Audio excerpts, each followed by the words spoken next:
பாதுகாப்பா வச்சுக்கணும். இதெல்லாம் தான் ஆளுகை. இதெல்லாம் தான் சரியான ஆளுகை. அத விட்டுட்டு தவறான ஆளுகையை செலுத்துகிறார்கள் மனிதர்கள். கர்த்தருடைய ஆளுகையை ஃபர்ஸ்ட் யோசிக்கணும். கர்த்தர் நம்மள எப்படி ஆளுகை செய்றார்? கர்த்தர் நம்ம மேல கோபப்பட்டு, நம்ம மேல எப்ப பாரு கல்ல போட்டு கல்ல தூக்கி எறிஞ்சா நமக்கு எப்படி வலிக்கும்? கர்த்தர் நம்ம மேல கோவப்பட்டா நமக்கு எப்படி இருக்கும்? கர்த்தர் நம்மள ஒரு சாட்டை எடுத்து அடிச்சா நமக்கு எப்படி இருக்கும்? இப்ப பாரு அந்த மாரி செஞ்சுட்டு இருக்கிறாரா கர்த்தர்? ஒரு நாளும் அவர் அப்படி செஞ்சதே கிடையாது. அவர் நல்ல தேவனா இருக்கிறார். கர்த்தரே இல்ல அப்படின்னு சொல்றவங்களுக்கு கூட அவர் நன்மையை செய்கிற தேவனாய் தான் இருக்கிறார்.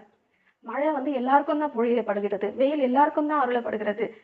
இவன் என்ன இல்லன்னு சொல்றான் அப்படின்றதுக்காக அவனுக்கு மழை இல்ல அப்படின்னு கர்த்தர் ஒரு நாளும் சொன்னது கிடையாது.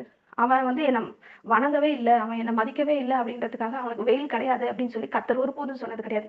எல்லா மனுஷனுக்கும் இது எல்லாமே பொதுவான நன்மைகளை கர்த்தர் கொடுக்கிறார். ஒருபோதும் கர்த்தர் வந்து இப்படி பிரிவினை செய்கிறது கிடையாது. அதுபோல மனுஷனை அவர் எதனால இது நடக்குதுன்னா மனுஷனை